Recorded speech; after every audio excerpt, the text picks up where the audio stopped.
Chairman Inhofe, Ranking Member Reed, distinguished committee members, it is a privilege to appear before you today as the President's nominee to become the 11th Vice Chairman of the Joint Chiefs of Staff. I want to recognize Secretary Wilson, as you did, Chairman, for her long and devoted service to this nation. And it means everything to Laura and me that she came all this way to speak on our behalf. I thank her for that introduction. To begin, I'd like to introduce my wife, Laura, to the committee, so thank you for that opportunity. Laura and I met when I was stationed in Los Angeles, and we've been married now for almost 32 years. When we met, my long-term aspirations did not include a lifetime of service to the United States Air Force. But over and over again, opportunities to continue to come along, to do what I love, and Laura always encouraged me. During this time, her own passion for the men and women of our nation's military has grown. Today, she's an advocate in our communities and works to empower and care for our military families. She is an amazing woman, the best person I know. She is ready to fight for this country alongside me one more time. And together we also had the joy of raising two incredible children, Katie and Chris, both successful in their own right, each with weddings this year. Katie's here with us today from Boston, but Chris couldn't make it all the way from Colorado on such short notice. But sitting next to them is my brother Scott, representing my mom, dad, and my sister in Alabama. And I've been lucky to have them by my side every step of the way.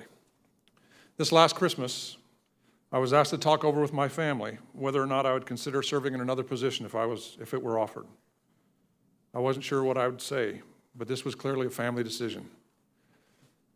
That's when Katie made it quite simple, asking me, if you love this country and you love the people you work with and you still feel you can make a difference, then why stop? Period. Simple. So that's why I'm here. I still love what I do, and if confirmed, I look forward to continuing my advocacy for the soldiers, sailors, airmen, and Marines, and civilians of the Department of Defense.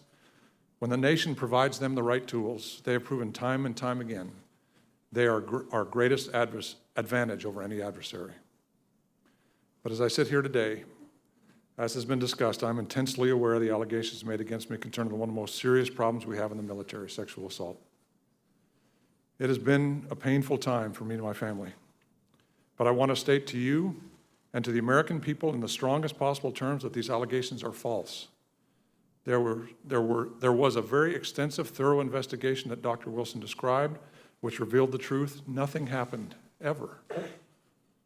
And I'm also thankful to this committee for all the time you took individually and together in executive session to study and understand the facts.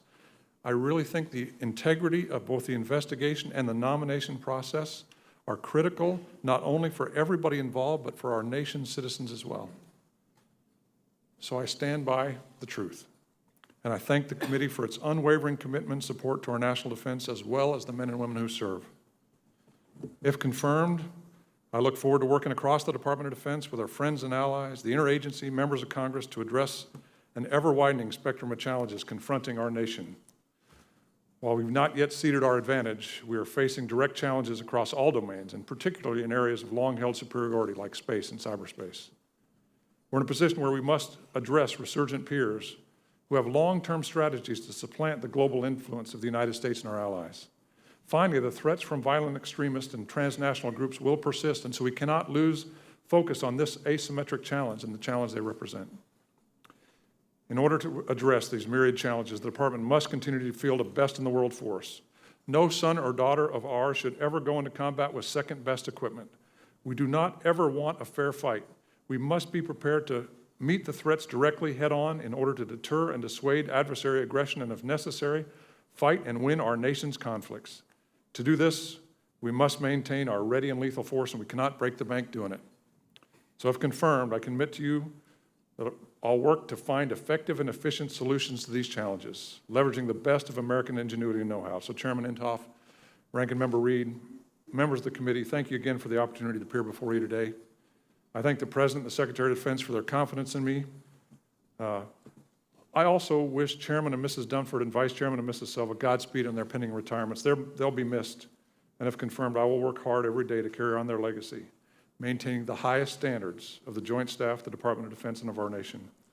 Thank you, and I look forward to your questions. Thank you, General Hyten.